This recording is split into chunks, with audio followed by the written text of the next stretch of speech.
Muito boa noite, caríssimos e caríssimas. Um enorme prazer recebê-los aqui para esse encontro, um encontro que vai ser certamente muito agradável, mais descontraído, para conversarmos sobre uma temática que é das mais importantes, que é a questão da educação. E tão importante que não se restringe aos educadores, né? Educação é importante para todo o país, para o mundo de uma forma geral, né? É a educação que pode trazer as soluções e as mudanças que a gente precisa. Mas, antes de mais nada, eu gostaria de me apresentar para aqueles que não me conhecem ainda, né? Eu sou Lúcio Fonseca, sou o vice-presidente de Soluções Educacionais da Sucesso Minas, né? E, nesse momento inicial, então, eu agradeço muito a presença de cada um de vocês, né?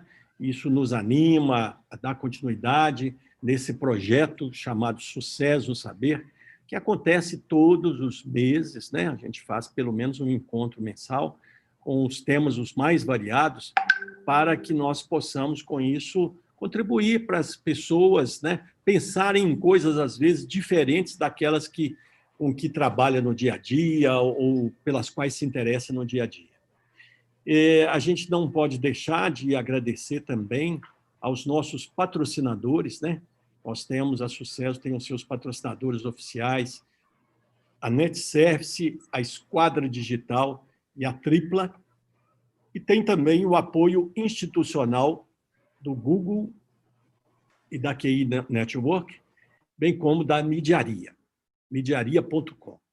Então, muito obrigado aos patrocinadores que nos permitem, né, estar aqui, enfim, né, termos essa possibilidade de dialogar aí com vocês. Muito bem. Hoje nós vamos ter uma conversa, realmente vai ser uma conversa, né?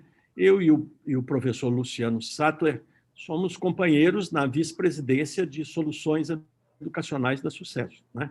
Eu sou o vice-presidente, ele é um dos diretores, e o professor Luciano Sattler é também o reitor do Centro Universitário Metodista Isabela Hendricks, é membro do Conselho Deliberativo do CNPq, Conselho Nacional de Desenvolvimento Científico e Tecnológico, né?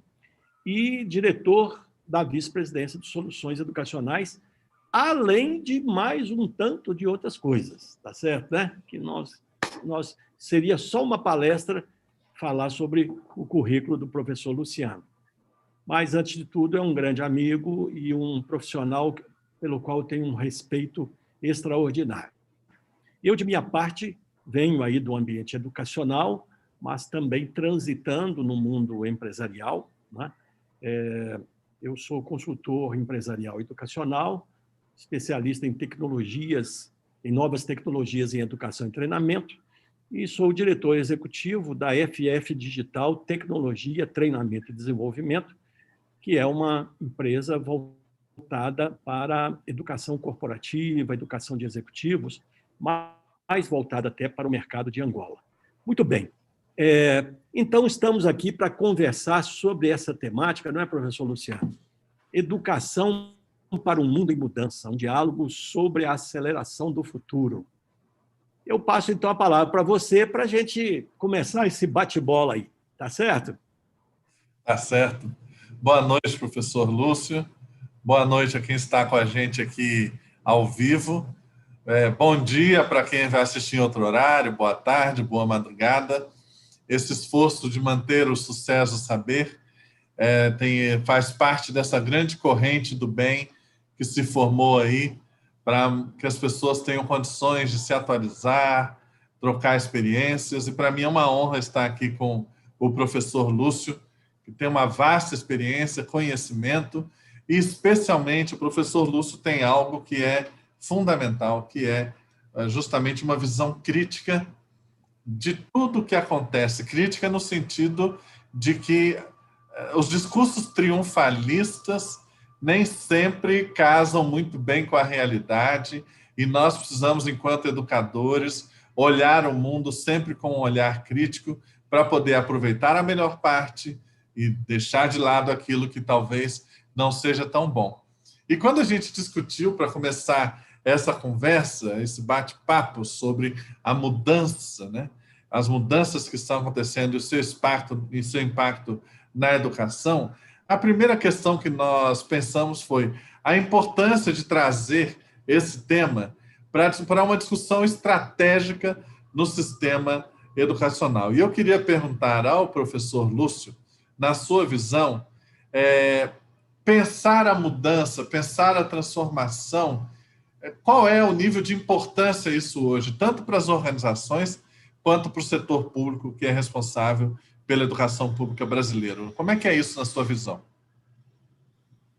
Professor Luciano, né, a gente tem conversado muito sobre isso, e uma das coisas que me incomodam profundamente é a incapacidade generalizada, não é só de governantes, de secretários e ministros de educação, mas, de uma forma geral, parece que a sociedade não tem clareza da importância estratégica do sistema educacional, tá certo?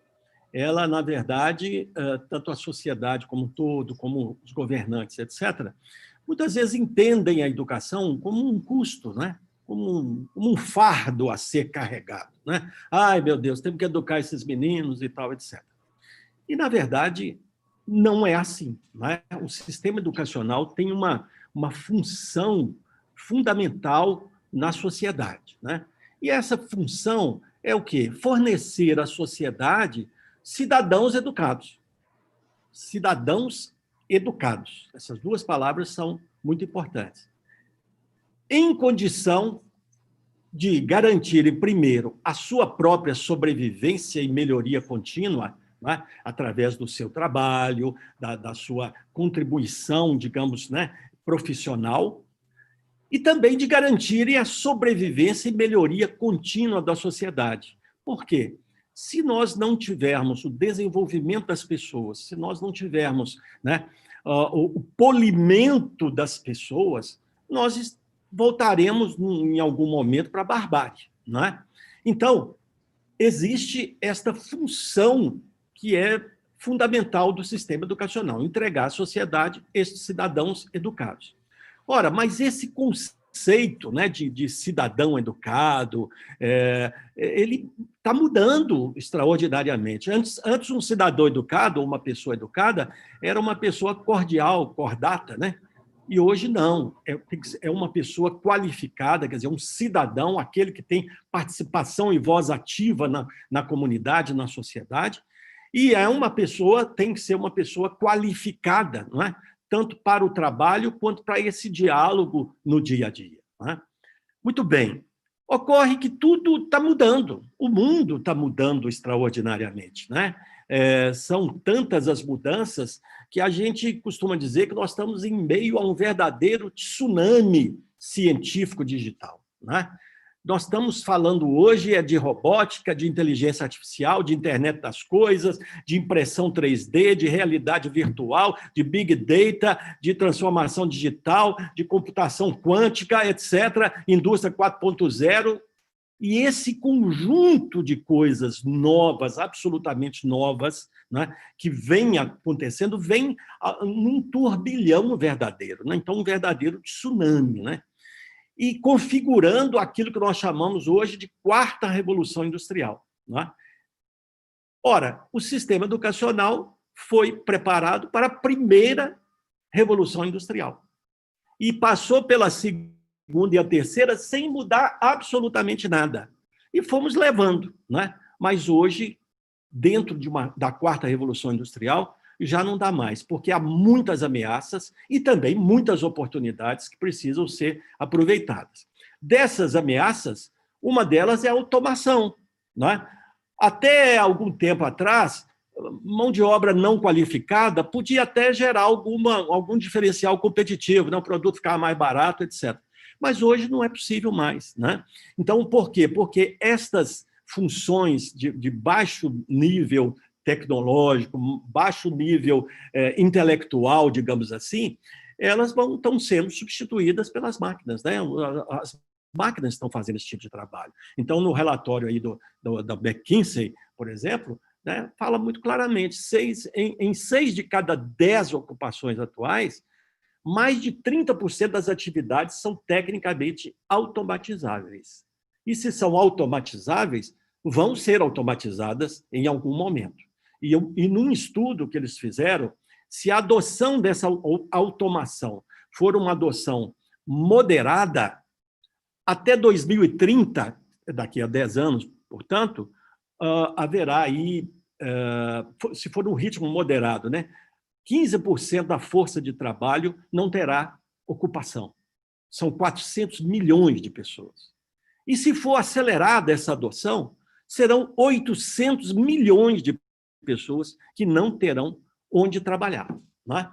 Mas e aí? E os empregos do futuro? Vão estar onde? Eles vão existir para os chamados trabalhadores do conhecimento, que são aqueles capazes de oferecer soluções criativas, criar produtos, desenhar novos processos, desenvolver estratégias de uma forma geral, né? E aqueles que, mais do que pensar na empregabilidade, tem que pensar na empresabilidade, mesmo não tendo empresas, né? Tem que ser empreendedores, tem que ser, se forem empregados, intraempreendedores. Mas o que se vê e se descortina é essa questão de cada pessoa ser uma empresa, né? Prestadora de serviço, às vezes, para várias outras empresas. Isso vai requerer das pessoas as chamadas hard skills, né? Que é as competências cognitivas, mas também e principalmente as soft skills, que são essas competências de natureza, chamaríamos mais humanística, né? Intrapessoais, interpessoais, etc. Muito bem, aí começa uma questão, né? Porque o sistema educacional não está muito preparado para isso, né? Para vocês terem uma ideia, bom, isso que eu falei, né, esse primeiro momento eu vou falar um pouquinho mais, só para dar o pano de fundo, tá? Depois vão ser mais rápidas aí as respostas. Mas para vocês terem uma ideia, eu falei inicialmente, então, em ameaças para o indivíduo, né, para a sobrevivência do indivíduo, né? Como profissional, como é que ele vai trabalhar, se ele não tiver as competências adequadas, etc, etc. Mas nós temos uma ameaça para o país como um todo, não é? A nossa pauta de exportações, por exemplo, 60% da nossa pauta de exportação está em agricultura, né? Muito de monocultura, soja, principalmente, muita soja, né? Nos minerais, minério de ferro, principalmente, 18%, e nos metais, tipo ouro, cobre, etc., né? 6%. Então, isso aqui dá exatamente 60% da nossa pauta de exportações é de commodities. Tá? Nos produtos eletrônicos, nós exportamos 1,3%. Tá certo? 1,3% da nossa pauta de exportação são produtos eletrônicos, produtos, portanto, de alto valor agregado. Tá? Muito bem. O que acontece com isso? Se você vai para a China, olha para a China, a coisa é absolutamente inversa. Lá, nós aqui exportamos 1,3% de eletrônicos, lá é 27,40%. De maquinaria, 22%. De têxteis, 15%. E aí vai para minerais, 1,35%. Metais, 6,40%. Tá certo? Então, eles têm uma pauta de exportações constituída basicamente de produtos de alto valor agregado. E nós temos uma pauta de exportações de produtos de baixo valor agregado. O que isso leva? Nós aqui, por exemplo, achamos uma maravilha, nós somos os maiores produtores de ferro e de soja do mundo. Né? Soja a gente compete muito aí com os Estados Unidos. Mas olha só, a gente vende lá para a China uma tonelada de soja por $117. Portanto, 1 quilo de ferro, 117. 1 quilo do ferro, portanto, divide isso por 1.000, dá 11 centavos de dólar. 1 quilo de ferro, mandamos para lá e ganhamos 11 centavos de dólar. Soja, mandamos para lá um bushel, que é uma saca de 27 quilos, por $10. Ou seja, 1 quilo de soja, 37 centavos. Mas o iPhone, que pesa 194 gramas, um iPhone que pesa 194 gramas, custa $818. Nós pagamos, mandamos para o exterior $818 para comprar 194 gramas de tecnologia do iPhone. Se quiséssemos 1 quilo de iPhone, seriam 5 iPhones, custaria $4.090. $4.090. Aí você chega a uma conclusão que 1 quilo de para eu obter 1 quilo de iPhone, ou seja, 1 quilo de tecnologia, eu tenho que mandar para o exterior 37 mil quilos de ferro e 11 mil quilos de soja, tá certo? Ora, não dá certo esse negócio, tá certo? Achar que Deus é muito bom, Deus é brasileiro porque nos deu, né, riquezas, minerais, etc, etc. Quem está ficando rico mesmo é quem está fazendo tecnologia. Então, para resolver essa questão, nós precisamos virar esse jogo. E para virar esse jogo, a qualidade do capital humano é fundamental. E aí é que vem o papel estratégico da educação. Uma educação sintonizada com as novas demandas vai ser estratégica tanto para a sobrevivência do indivíduo, porque se ele não for bem educado e qualificado para viver nesse admirável mundo novo, ele não vai ter lugar, vai ficar à margem, quem fica à margem vira marginal, tá certo? E se o país não tiver o capital humano preparado para esse admirável mundo novo, vai ser mais uma colônia durante muito tempo, muitas décadas e talvez séculos pela frente, porque nós estamos num neocolonialismo, né? Vem aqui as grandes nações, tiram a matéria-prima, transformam a matéria-prima e nos vendem por 200 vezes mais, ou 100 vezes mais, ou 1.000 vezes mais, ou 37 mil vezes mais, como nós vimos aí, né? Então, de certa forma, eu quis, assim, com esse raciocínio, demonstrar essa vital importância da educação, esse aspecto estratégico da educação. Portanto, é onde não podemos economizar e não podemos deixar de fazer todos os esforços. Como queríamos demonstrar. Ok? Vamos lá. Então, deixe-me só me ajeitar aqui, professor Luciano, porque eu acabei fazendo aqui uma pequena confusão, mas já vamos. Então, vamos lá. Agora é minha vez de fazer uma pergunta aí para o professor Luciano, que, aliás, nós combinamos, né, professor, de você me fazer uma pergunta fácil e eu fazer uma pergunta difícil para você. Tá certo? Então, vamos lá, né? Então, nós estamos aí nesse negócio todo, quarta revolução industrial, indústria 4.0 e a pandemia misturada nessa coisa toda aí. Então, você que é uma pessoa que é um estudioso aí de todas essas tendências, esse ambiente como um todo, diga para nós aí quais que são as grandes tendências que vão impactar a educação para este futuro próximo nosso. Professor Lúcio, eu creio que você já abordou algumas questões fundamentais da importância desse tema. Nós não vamos melhorar esse país se não tivermos realmente continuidade em investimentos e políticas que apontem na direção correta da formação de pessoas. E no meio disso que nós estamos atravessando, eu só queria lembrar, já que a gente está numa conversa informal, que lá no alvorecer da primeira Revolução Industrial, um fenômeno que aconteceu na Inglaterra muito importante foi que as pessoas que moravam na zona rural e no sistema medieval de vassalagem, elas foram tiradas da terra, porque na hora que a terra começou a gerar aquele sistema dos lords, de explorarem mais mercantilmente a terra, e saiu da idade medieval, os feudos, as pessoas foram simplesmente expulsas da terra e se formaram grandes favelas nas cidades britânicas. E aí as indústrias chegaram, começaram a usar a mão de obra num nível de exploração absurdo, inclusive mão de obra infantil, em jornadas extenuantes. E o grande resultado dessa mudança do mundo medieval para a Revolução Industrial, se a gente possa resumir, desabou na Primeira e na Segunda Guerra Mundial. Exatamente. Se estabeleceu realmente, olha, não dá para ser dessa forma, nós temos que ter um mundo um pouco mais igualitário, se a gente quiser sobreviver. Isso não vai ser possível.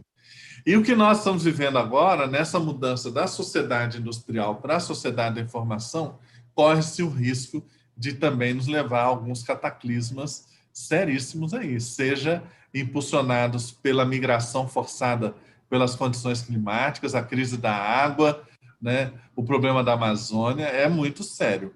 E o que tem a ver a educação com isso? Então, nós temos hoje no Brasil 13 milhões de desempregados e nós temos 250 mil vagas não ocupadas no setor de TI. Não vai resolver. Então, dizer que nós vamos formar as pessoas para a tecnologia da informação vai resolver o problema do país? Não. Mas não formar significa manter o país numa dependência colonial desde sempre. Então, nós temos dois grandes dilemas.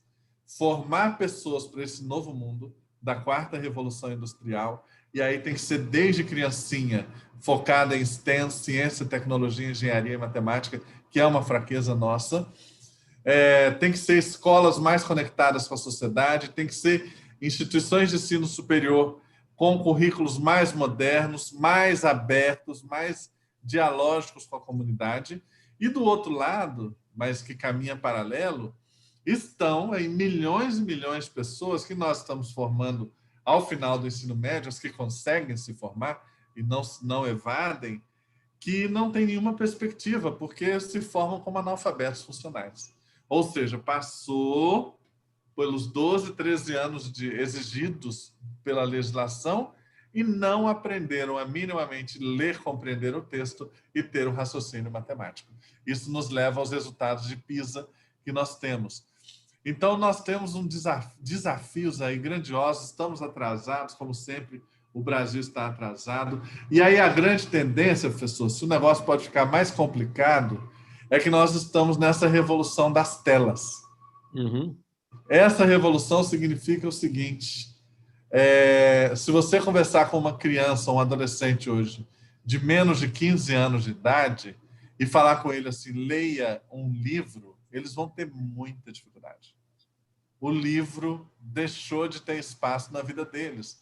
Eles são energéticos, eles aprendem com o YouTube, eles aprendem com o TikTok, eles têm um outro jeito de aprender, né? Eu estava falando há pouco sobre um amigo meu, professor doutor pela USP, 7 livros publicados, professor da PUC, e ele resolveu, na pandemia, abrir um canal e ministrar aulas na área dele de gestão. E ele me ligou e falou assim, professor Luciano, eu estou muito decepcionado, porque eu ministro aulas, preparo com primor, e ele é um homem muito inteligente, e eu estou tendo uma audiência média de 10 pessoas. E a Anitta vai e fala qualquer coisa, ela tem 1 milhão de likes. O que a Anitta está fazendo que eu não estou fazendo? Eu falei, olha, Não, mas espera aí, mas ele não perguntou o que a Anitta tem que eu não tenho, não. Isso ele não perguntou, não, né? Pois é, o que eu disse a ele é que, como eu não acompanho a Anitta, eu não saberia dizer. Porém, tem vários youtubers de 19 anos que não têm nem graduação que estão com 1 milhão de likes também. Então, Exato. tem alguma coisa num processo de transformação na forma como as pessoas aprendem. Só que o problema é que quem estuda cérebro, quem estuda aprendizagem, diz que o como aprender determina o que aprender. Uhum. E aí a gente tem um outro desafio, não só de mudar a nossa educação para reinserir o Brasil de uma forma diferente na matriz produtiva internacional, mas também lidar com essas mudanças e que todos nós vamos ter que aprender por toda a nossa vida economicamente ativa. Porque ninguém mais vai conseguir aposentar e vai precisar permanentemente aprender para garantir a sua empregabilidade ou a trabalhabilidade ativo nesse universo, né? E aí a gente tem um outro problema, né, professor? Que eu queria que você pudesse explicar para nós, que foi, eu ouvi a primeira vez com você. O que é o apartheid digital? Pois é. Imagina o seguinte, hoje em dia, a questão da educação, o ensino remoto, que hoje se chama de ensino remoto emergencial, educação à distância, ensino híbrido, etc. Quer dizer, tudo isso inclui a questão do digital, né? Do acesso a internet, enfim, as redes sociais, todas as possibilidades que esse universo tecnológico traz, né? Ora, se nós estamos na sociedade da informação, e se hoje a informação circula em grande medida pelos meios digitais, evidentemente, para ser cidadão no mundo de hoje, a pessoa tem que estar conectada. Claro que estar conectada tem os seus problemas também, mas isso é uma coisa para ser tratada num outro momento, né? É preciso estar conectado. E o que acontece? Um número altamente expressivo, vamos falar de brasileiros, né? Porque esse problema não acontece só no Brasil, acontece em outros países chamados em desenvolvimento, e que eu me recuso a chamá-los de em desenvolvimento. Quando você olha para um Vale do Jequitinhonha, você olha para o interior do Nordeste, você olha para a periferia das grandes cidades, tá certo? O nosso país é subdesenvolvido, tá? E ainda tem essa coisa de só exporta commodity, a maior parte do que exporta é commodity e tal, é só extrativismo, né? Extrativismo. Muito bem. Então, se é fundamental que todo mundo esteja conectado, e você tem, né, aí um número muito expressivo de pessoas que não têm acesso, por várias razões, não tem o recurso para comprar o equipamento, se tem o equipamento, não tem o recurso para pagar a conexão, né? Muitas vezes o sistema educacional também não inclui, digamos assim, né, essas pessoas no mundo digital, porque ainda também não está muito bem preparado, ou ainda não aceitou muito bem essa realidade, etc, etc. Então, isso cria um fenômeno, né, que eu entendo como um apartheid. Você tem uma elite que tem acesso a tudo e que, portanto, na hora de fazer um Enem digital, é nem problema para ele, né? Mas para os outros é um grande problema. Não é? Por quê? Porque para uns isso cai assim no colo, não é? E para um percentual muito expressivo da população não há este acesso, né? Então, isso cria o chamado apartheid digital. O apartheid digital, que impede, né, esse acesso à informação e a essa educação transformada e transformadora, essa educação conectada com o mundo do trabalho de hoje também, né? Ela aprofunda a desigualdade social. Se aprofunda a desigualdade social, aprofunda o caos e a violência na sociedade, porque chega um ponto em que tal diferença não é mais possível de ser contida, digamos assim, né, pelos meios convencionais. Então, aquilo explode, né? Então, é preciso pensar muito, né? E eu acho que nós estamos num momento eleitoral aí, em que os prefeitos, né, vão ser eleitos. É fundamental que eles comecem a pensar o seguinte, que ao invés de ficar dando mochila escolar com as coisinhas lá, uns gadgets dentro da mochila e tal, que hoje os alunos devem receber um kit tecnológico, tá certo? Que seja ou um smartphone, ou um Chromebook, alguma coisa nesse sentido, e mais uma possibilidade de acesso, seja por vouchers, né, para acessar aí os canais aí de acesso à internet, seja por colocação de hotspots aí de Wi-Fi gratuito, espalhado para todo lado, principalmente nas áreas para as pessoas mais carentes, né? Para que elas tenham também garantido o seu direito de acesso a esta nova educação, que não tem volta, ela está aí, a pandemia trouxe isso, acelerou esse futuro aí, não é? E daqui a pouco isso vai fazer parte da vida normal dos estudantes. Correto? Muito bem. Eu acho que nós estamos indo bem nesse negócio aqui, viu, só? Porque vão saindo assuntos, temas aí que a gente vai, né, fazendo a coisa, a gente refletir um pouco, né? Mas tem um outro danado do negócio aí, professor, que é aquela questão, se de um lado nós precisamos que os alunos estejam conectados, está havendo, de outro lado, uma overdose de conexão, né? Chamada hiperconexão, Quer dizer, as pessoas o tempo inteiro, no seu celular, ou no seu computador, no seu tablet, não é? Ligados aí nas redes sociais, no YouTube, no TikTok, não sei, no Tok-Tik, e todo dia surge uma coisa nova, diferente, capturando, aí tentando capturar a atenção das pessoas.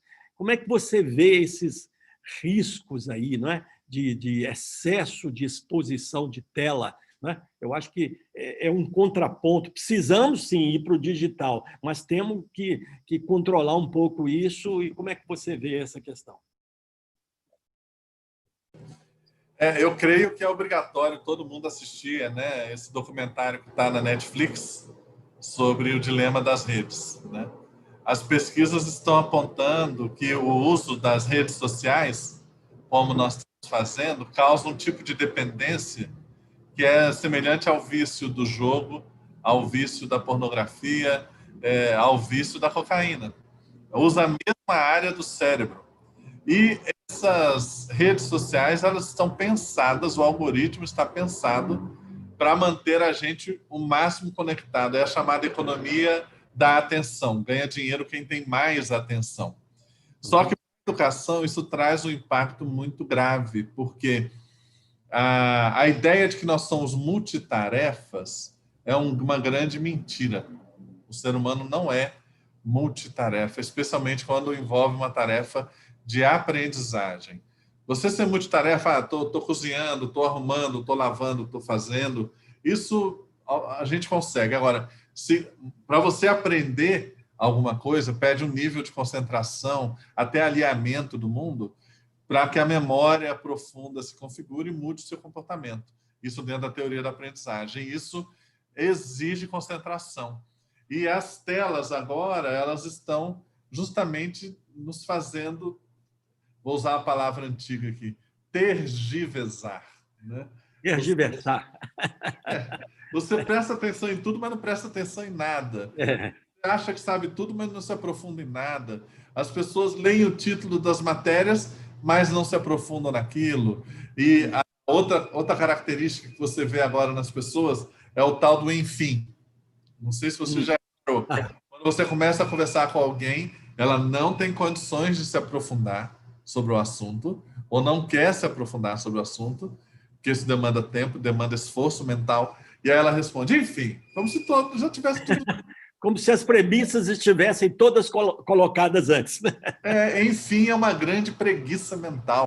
Quando a pessoa usa enfim, é uma grande preguiça mental. É igual quando usa também, muito na juventude hoje, a palavra tipo assim. Então, tipo assim. Porque ao invés de entrar no conceito, parte para o exemplo. São sintomas que as pessoas estão dificuldade de desenvolver raciocínio dentro de uma linearidade que a aprendizagem pede. O nosso cérebro aprende assim. Então, as telas estão trazendo esse risco de vício, estão tomando um tempo cada vez maior da nossa atenção e competem com as coisas verdadeiras. Porque você deixa de amar quem está do seu lado e passa a desejar quem na prática não existe, porque está na rede social. Virtual. Você passa a conversar com gente que no WhatsApp e na prática alguém que está do seu lado e janta com você toda noite, você não conversa. É isso aí. Então, é preciso praticamente um programa de desintoxicação das redes para que a escola possa fazer. Isso dentro da BNCC está prevista como uma competência geral chamada cultura digital, como nós trabalhamos aqui na Inforuso. Né? A cultura digital prevê isso, saber lidar com as redes de uma maneira construtiva. Né? Esse é o ponto, né? Esse é um ponto fundamental, quer dizer, você não pode, como é que é aquela história de jogar o bebê e a bacia tudo junto fora, né? Nós precisamos, e o mundo tende cada vez mais a ser digital. Então, aí vem acho que uma responsabilidade adicional, né, para a escola, para os professores e para os pais, que também precisam ser muito bem educados, reeducados com relação a isso, né? Eu digo muito que hoje a escola não pode ser mais só escola para os alunos, tem que ser escola para a família também. Não é? Uhum. Porque as famílias também estão meio perdidas, né? Quer dizer, os pais de hoje, de 30 anos, 40 anos, já nasceram nesse mundo meio digital, etc. Né? E, então, como sempre, a virtude está no meio. Né? É preciso realmente usar o melhor do digital, mas não se deixar absorver de tal forma a virar um zumbi digital, né? A virar uma pessoa que nem dá notícia do que está se passando em volta. Né? E, para isso, né, vale lembrar que a estratégia das redes, né, muito bem colocada lá naquele documentário e em vários artigos, a estratégia é descobrir aquilo de que você gosta e te bombardear com aquele negócio, tá certo? Né? Então, nós precisamos estudar um pouco mais, né? Nós precisamos nos aprofundar e tentar entender um pouco melhor e não nos deixar levar como um boi para o matadouro, tá certo? Né? Nós temos que espernear, né? Então, temos que resistir e concentrar naquilo que é uma função digamos, útil, né, daquilo que nós estamos fazendo dentro de um ambiente virtual e etc. Né? Então, essa é uma questão importante. Quer dizer, você tem um movimento, de um lado, a necessidade de ir para o digital, mas um outro movimento que é de controlar esse impulso para não se deixar dominar inteiramente por essa situação. Né? E quando se fala de crianças, mais ainda. Né? Muito bem. O senhor vê que, por exemplo, geralmente na sociedade, os primeiros que entendem essas mudanças são os políticos, em segundo lugar, os religiosos, e em terceiro lugar, os empresários. Você nunca vai ter uma disputa ao redor de um significado de uma palavra como você tem dentro da teologia, ou dentro do espaço político.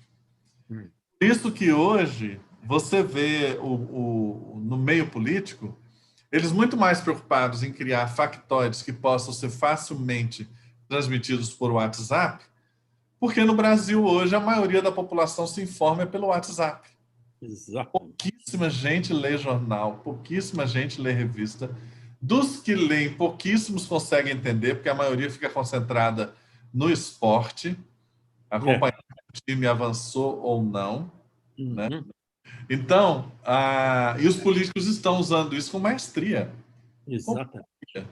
O uso das redes sociais para as campanhas políticas é o que está realmente mudando o cenário político. Não é só no Brasil, é no mundo inteiro. Então, nós estamos falando aí de um novo mundo, um novo tempo, uma nova educação que a gente precisa ter. E aí eu relembro, professor Lúcio, eu queria perguntar para você. Eu leio, de vez em quando, releio o manifesto da Escola Nova que Anísio Teixeira liderou em 1930, na década de 30, não 1930, na década de 30. E mudando uma questão ou outra gramatical, ela me parece mais atual do que nunca. Ou seja, nós estamos falando que Anísio Teixeira, que foi lá nos Estados Unidos estudar com Dewey, que entendeu quem é Piaget, que conheceu Montessori, escreveu junto com um grupo de visionários um manifesto e que até hoje nós não conseguimos implementar. Eu queria que o senhor falasse um pouco a sua visão sobre essa nova educação. Ela precisa retornar a esses grandes teóricos? Qual é a sua opinião? Olha, isso é muito interessante. Eu fiz até uma compilação de algumas coisas interessantes aqui que eu quero compartilhar com vocês, mas... Fala um pouquinho mais alto, só um pouquinho mais alto. Tá. Pois não. Eu estava dizendo que eu fiz até uma pequena compilação e eu queria responder isso, mas mostrando aqui uma imagem, tá? Uma imagem inicialmente para vocês e que eu acredito que vai ser útil aí para a gente compreender um pouco dessa história toda que está acontecendo, né? E nos situarmos para saber o que tem de novo realmente nisso e o que não é tão novo assim. Tá? Vamos lá, deixa eu me achar aqui. Isso.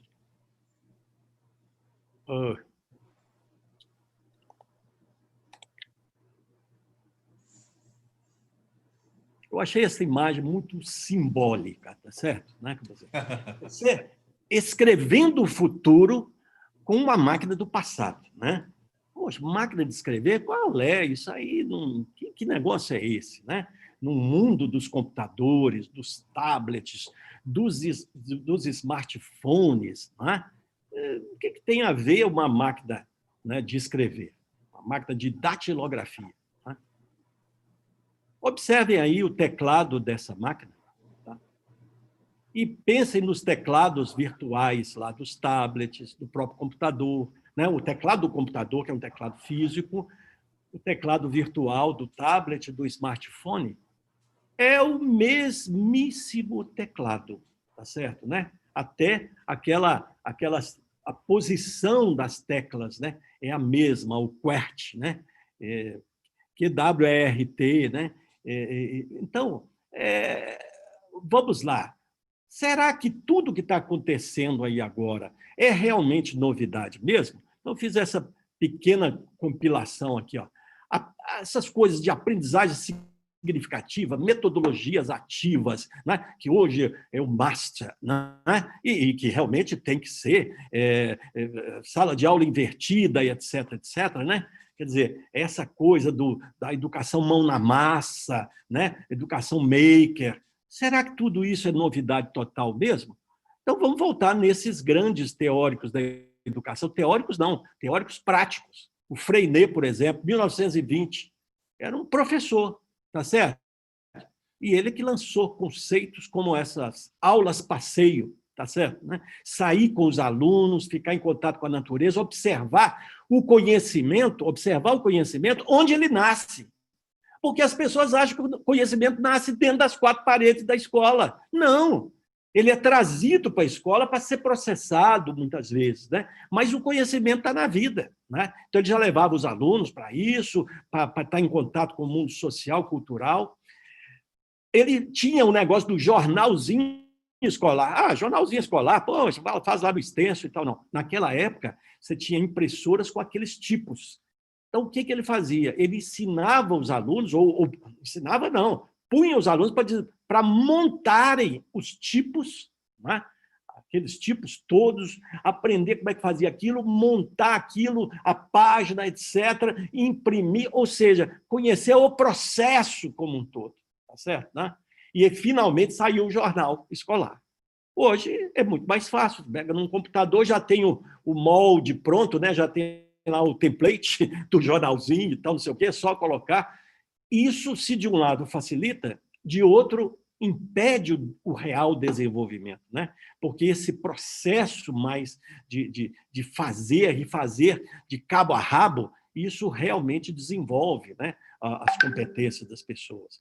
Ele tinha um esquema de correspondência interescolar extremamente interessante. Os alunos que moravam no litoral faziam pesquisas sobre o litoral e escreviam cartas e mandavam, sei lá, fotos, o que fosse, sobre a ecologia do litoral, para os que moravam no interior. E os do interior pegavam lá, quais são as plantas que tem aqui e tal, não sei o quê, e mandavam isso, faziam esse intercâmbio de conhecimento, que hoje, né, é feito, muitas vezes, pode ser feito com todos os recursos que nós temos aí, de uma maneira muito fácil.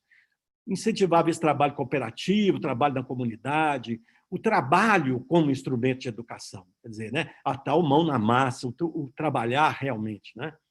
E trabalho cooperativo e na comunidade, quer dizer, não era trabalhinho de aluno, vamos fazer um trabalho escolar, não, o trabalho é levar uma contribuição para a sociedade, resolver um problema da comunidade, não é? Livre expressão, e ele tinha um negócio muito interessante, quer dizer, os vários suportes, né? Tanto a questão oral, da oralidade, né? Da oratória e etc., música, teatro, fotografia, cinema, etc. Né? Então, hoje nós estamos meio que a educação convencional, muito samba de uma nota só, né? E ele já tinha essa ideia de que tinha que ser uma multicoisa, né?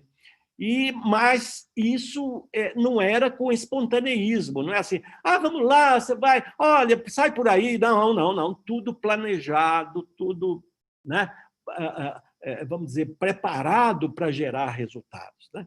Então, esse é o Freinet, né? Vale a pena conhecer um pouco. Pedagogia Waldorf, né? Que é mão na massa mesmo, os alunos trabalharem da marcenaria, trabalharem na horta, fazer uma série de coisas, aprender tudo sobre ciências, biologia e tal, com a mão na massa, vendo como é que a natureza funciona, né? Como é que as coisas funcionam, né? E, com isso, respeitando muitas características de cada indivíduo. Então, um pode desenvolver um projeto aqui, o outro pode desenvolver um projeto ali, de acordo com as suas habilidades, né? e desejos. Olha esse caso aqui do Montessori, né? O método montessoriano, né? O Sergey Brin, que é o cofundador do Google, ele dá esse depoimento. Né? Eu realmente acho que me beneficiei da educação Montessori, que, de algumas maneiras, dá aos alunos muito mais liberdade para fazer as coisas do seu jeito e para descobrir. Os alunos sentados numa sala de aula convencional hoje, um atrás do outro, né? E o professor dizendo, olha, vamos ler aí página 32, ou então botando lá no quadro, ou projetando um slide, etc, etc. Eles estão fazendo coisas do seu jeito? Estão descobrindo alguma coisa? Não. Esse é o conceito que o Paulo Freire dizia da educação bancária, né?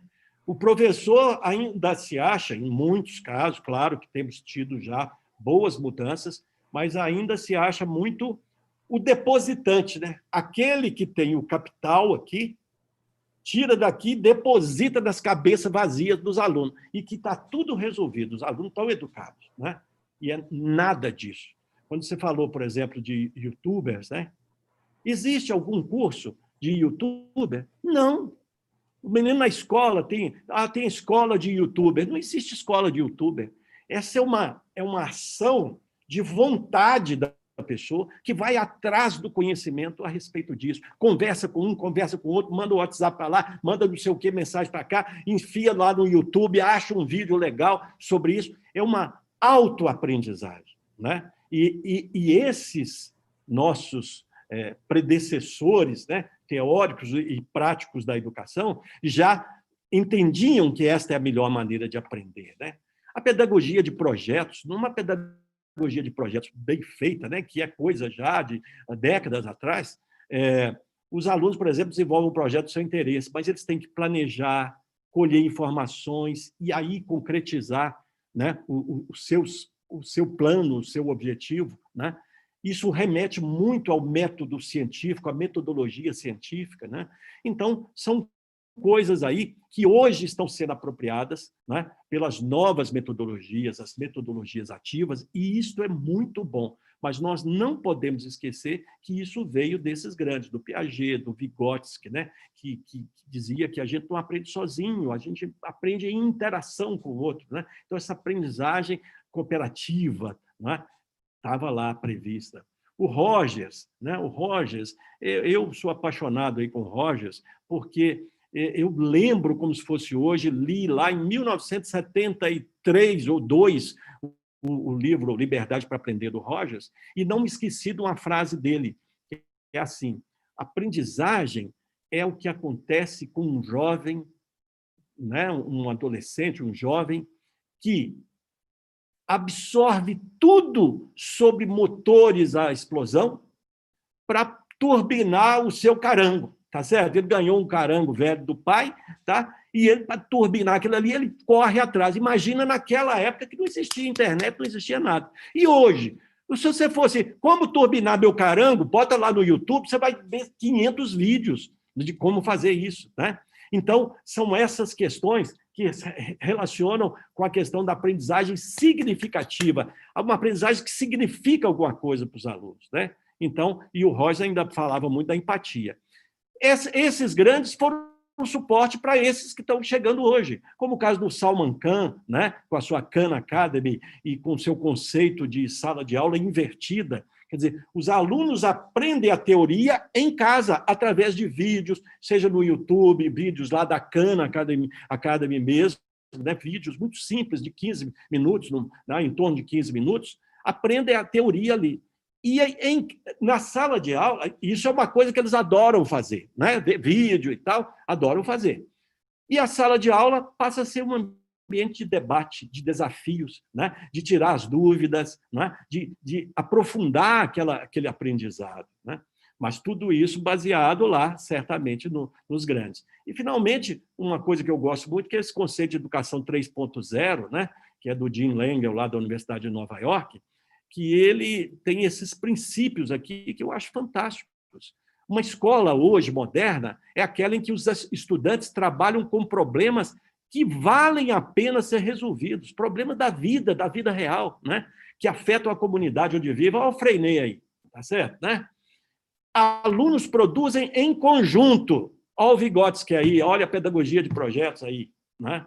Desenvolvem pesquisas autodirecionadas. Cada um vai fazer a pesquisa, não que o professor mandou, mas a pesquisa que ele precisa fazer para resolver o problema dele, do projeto dele, né? Aprendem como contar uma boa história, ó, storytelling entra aqui, né, a contação de histórias, mas entra aqui também o domínio, não só da escrita, né, mas de todos aqueles meios que o Freinet lá já usava, né, para que se conte uma boa história. É o vídeo, é a fotografia, etc, etc. Né? Aplicam ferramentas adequadas para cada tarefa. Não é fazer um curso de Excel. É na hora que tiver que fazer uma tabela, uma planilha e tal. Ah, então entra aqui, aprende ali, o Excel faz isso, legal e tal, etc. Né? E, finalmente, são estimulados a serem curiosos e criativos.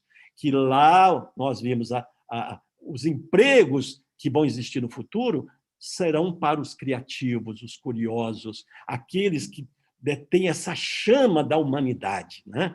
Daquilo que é típico e característico do humano, né? O resto as máquinas vão fazer. Falei? Olha, muito legal essa sistematização que você fez, professor. Muito bacana. Ok. Lógico, teriam outros aí também. Lógico, mas... Né? Mas, na prática, você quer tirar a apresentação aí? Ah, sim, pois não. Isso. Ah, e eu ia fazer... Não, mas eu ainda tenho que falar um trem aqui ainda. Ah, sim. Tem que falar um trem aqui ainda. Olha o que o nosso amigo Isaac Newton falou. Se eu vi mais longe, foi por estar sobre os ombros dos gigantes. Uhum. Se existem metodologias ativas e não sei o quê, etc, etc, é porque teve esses pedagogos anteriores e tal. E se existe tablet, smartphone, etc, etc, é porque existiu uma máquina de escrever sobre a qual eles montaram e recriaram em cima de um princípio ali que continua até hoje. Tá bom? Muito bem. É isso aí. Nós estamos aqui, professor, dentro do chat, Uhum. pessoas participando. Obrigado a todos e todas que estão participando, né? Estou vendo aqui o Geraldo. Favor informar qual o nome do filme ou do Netflix sobre o uso das redes sociais via internet. O dilema das redes, né? Nosso colega Sérgio Viegas está dizendo que a dissertação dele foi sobre atenção multitarefa e depois pode até disponibilizar para nós, né, Sérgio? Uhum. O Aldo está dizendo que, além da ferramenta da eleição, né, do WhatsApp, vocês são capazes de sugerir coisas que nós, seres normais, podemos fazer para mudar algo, mesmo que seja mínimo. Geraldo, participe conosco do Sucesso do Saber e ajude a divulgar. Já vai ser um grande passo, né? O Vini está mandando um abraço aqui para o senhor. A Maria Helena está dizendo aqui: olá, professor Lúcio, aprendemos muito com os alunos. É mais uma troca de conhecimento do que um ensino com uma só via. Ela está dizendo que trabalha com sala virtual desde 2009. Né? Então, é uma audiência seleta aí. Nós temos aqui, diria que 5 a 10 minutos para encerrar. E eu só quero destacar, professor, que eu não sou pedagogo de formação, mas ao longo da minha carreira, além da formação formal, né, que eu tive toda em mestrado, doutorado, pós-graduação, eu descobri que tinha 3 coisas que eu precisava aprender minimamente. Uma era no campo do direito. Aí eu fui, como autodidata, estudar como que o mundo se organiza, as leis, decretos, normas, Constituição, o mundo de filosofia do direito. Fui estudar tecnologia, porque eu achava que eu estava sendo enganado pelo povo de TI, com muito termo técnico. Aí eu comecei a conversar de igual para igual, mesmo não sendo de TI. E, por fim, eu fui estudar pedagogia. Aí eu fui nos autores seminais. Então, eu estudei todos. De Rousseau para frente. Isso. De Foucault, sabe, Frenet, estudei todo. Dewey. Não sou um grande teórico, mas eu fui entender o que cada um disse, Montessori. E eu cheguei à mesma conclusão que o senhor, que 99% do que eles disseram, 99,9%, não está aplicado de forma predominante no nosso sistema educacional. E que agora é oportuno para nós trazermos, resgatarmos essas ideias e tornarmos elas práticas na nossa gestão. Nós temos que fazer isso de uma forma acelerada, né? E nós, na semana que vem, vamos ter aí o Dia dos Professores. Você que tem sido um exemplo para muita gente, professor Lúcio, na sua carreira, eu queria que você trouxesse uma mensagem pelo Dia dos Professores. Qual é a sua recomendação para quem é professor ou professora hoje em dia? Olha, isso me deixa assim feliz de poder falar alguma coisa para os professores, mas eu vou usar uma expressão que nem é minha, que eu aprendi com um grande professor americano, foi consultor lá do Pitágoras na nossa época, o professor Robert Lamp. Ele dizia o seguinte: o professor é o único profissional que toca o futuro, certo? Ele é capaz de tocar o futuro, porque, na verdade, e aí já é a minha conclusão a respeito, o futuro passa todos os dias na frente dos professores. O futuro está passando ali. A gente não fala assim, as crianças são o futuro do Brasil. O futuro do Brasil está passando todo dia ali. As crianças, os adolescentes, os adultos nas universidades. Quer dizer, nós professores, somos os únicos profissionais que podem moldar o futuro. Olha que coisa fantástica. E eu, às vezes, me entristeço de... Às vezes, alguém, né, pergunta para um professor, aí, o que você faz e tal? Eu falo, eu dou aula. Pô, dar aula é o mínimo. A tarefa realmente nobre e a resposta certa para ele ganhar um 10 deveria ser assim: eu construo uma nova humanidade, eu construo uma nova sociedade, tá certo? Eu construo um novo indivíduo. Eu construo, não, temos que ser mais humildes. Eu ajudo a construir, tá certo? Né? Então, o que eu digo ao professor, né, que eu tenho a dizer para o professor nas vésperas aí do seu dia, né, que, mais uma vez, é um chavão, devia ser todo dia, pela nobreza e pelo aspecto estratégico dessa profissão, né, que forma todas as outras, né, é que você pode se valorizar mais compreendendo esse papel extraordinário que você tem e tão nobre que é esse de construir uma sociedade melhor, uma humanidade melhor. E eu, como cidadão e não mais como professor, eu deixo aqui o meu agradecimento profundo para todos os professores, né? E um reconhecimento pelo trabalho extraordinário de reinvenção, de viração que eles estão fazendo nesse momento em que tudo foi jogado de pernas para o ar. Não é? O poder de reinvenção dos professores foi uma das coisas que assim mais me deixou admirado. Tá certo, né? Essa capacidade de se virar, meio esperneando, meio reclamando e tal, mas o que nós temos hoje de competências desenvolvidas por esses professores em tão pouco tempo, né? Aquilo que muitas vezes a gente tentava e todo mundo tentava lá no passado, e de repente, como veio a necessidade, surgiu a aprendizagem significativa. Então, eles partiram para ali e foram, muitos estão aprendendo por conta própria, né? E o que eu desejo é que eles percebam que esta é uma boa maneira de fazer os seus alunos aprenderem. Mas ele não vai sair de cena, ele vai se tornar o grande maestro, né? o grande gestor do ambiente de aprendizagem, né? Sendo o curador de conteúdos nesse mundo inundado de informação, ele ajudar os alunos a selecionarem, né, a boa informação, as boas fontes, etc. Vai ser o orientador até de carreira dos alunos, né? Entender qual a vocação de cada um e tentar direcionar as coisas para que os alunos se realizem. Então, professores, parabéns pelo seu dia, parabéns pelo seu trabalho extraordinário e parabéns por sua contribuição fantástica à sociedade e aos alunos que passam por vocês aí por todos os dias. Ok? Opa, seu microfone está desativado. Perdão. Nós já temos que caminhar aí para nossas palavras finais de encerramento aí. E eu só queria dizer que, assim, eu me considero um privilegiado e sou grato a Deus pela possibilidade de conviver contigo, sob a sua liderança, a sua cabeça, a sua visão de mundo. E eu creio que esse tipo de debate que nós estamos tendo sempre ajuda. Sempre chega, vai chegar em algum lugar, vai ajudar alguém.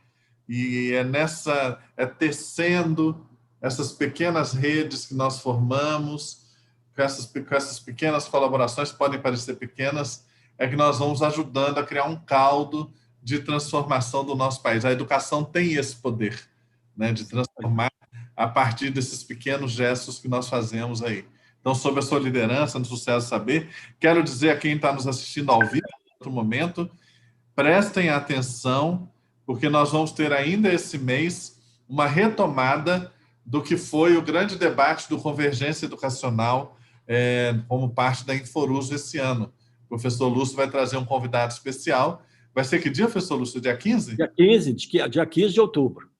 Então, semana que vem, dia 15 de outubro, vai ter um evento aí especial para retomar os debates que nós tivemos, que foram riquíssimos no Convergência Educacional dentro da Inforuso desse ano. Então, que a gente possa ir juntos aí, né? Isso, esse debate, inclusive, vai ser também um bate-papo, mas com o protagonismo aí de uma pessoa ligada à área de ensino profissionalizante. Bom, aí você pensa assim, então não é para mim e tal. Ora, o que o Senai está fazendo em termos de revolução curricular é tudo isso aqui que nós falamos e mais um pouco, tá certo? Né? Eles estão realmente conseguindo implantar uma escola sintonizada com a contemporaneidade, quer dizer, uma escola para o mundo de hoje e de amanhã, tá certo? Né? Então, vale a pena realmente vocês participarem, ver, mesmo quem não é da área, vocês vão ver que coisa interessante. Por exemplo, eles lá montam os currículos, para montar os currículos, fazem entrevistas com os industriais, né? os homens de indústria, os empresários e tal. E aí, que tipo de profissional que vocês precisam, como é que é o negócio e tal, etc. Vão recolhendo todos esses dados e aí estruturam os currículos dos seus cursos já sintonizados aí com as demandas, né, do mercado de trabalho, da sociedade de uma forma geral. E ouvem outros também, não é só os empresários, ouvem gente de todo lado, então não fazem o currículo centrado na escola, né, mas um currículo voltado para a sociedade, para a comunidade. Então fica aí mais esse convite. Olha, eu preciso retrucar aqui para o professor Luciano, né, sem querer ser rasgação de seda para lá e para cá, mas eu quero dizer o seguinte, que eu sou um cara inteligente, tá, professor? Porque dizem que as pessoas inteligentes procuram se cercar de pessoas mais inteligentes do que elas. Então, ao te convidar para estar lá na vice-presidência, né, como diretor lá de soluções educacionais junto comigo, eu, na verdade, eu estava sendo bem esperto, viu? Eu gosto de me cercar de gente competente, tá? E agradeço demais sempre a sua extraordinária colaboração, um companheiro mesmo de trabalho, de luta ali, mas especialmente uma cabeça pensante, e é muito bom a gente ter interlocutores inteligentes para a gente poder bater o papo, né? Então, aprendi muito com você aqui hoje, como tenho aprendido nesse tempo todo. Pessoal, um último recado para avaliação. A avaliação. O último recado é esse. Nós vamos pedir a gentileza de vocês acessarem o link da nossa avaliação do evento, que está aí no chat. Tá? Você já deve estar, né, Luciano? Não Já sei. está. Tá. Porque se não soubermos como é que vocês receberam isso e tal, nós não vamos ter jeito de melhorar, tá certo? Então, é a contribuição que nós esperamos de vocês, tá? Por gentileza, respondam aí para nós. Gastem 2 minutinhos aí para responder isso e a gente fica muito agradecido, né? Então, nós encerramos aqui, agradecendo de coração a participação de todos, né? Agradecendo mais uma vez aos nossos patrocinadores que nos permitem estar aqui e esperamos encontrar com vocês aí no dia 15, né? Para esse novo encontro sobre o Convergência Educacional e no final do mês teremos um novo Sucesso Saber e assim a coisa vai, né? E a gente vai toreando aí, porque tem muita live, a gente sabe que tem, né? Mas essas aqui nossas, vocês já sabem que são as boas, entendeu? Então, podem vir, que eu acho que vai ser um tempo bem gasto. Muitíssimo obrigado a todos, uma boa noite. Professor. Fiquem com Deus. Tá bom, Boa noite. Grande abraço. Boa noite.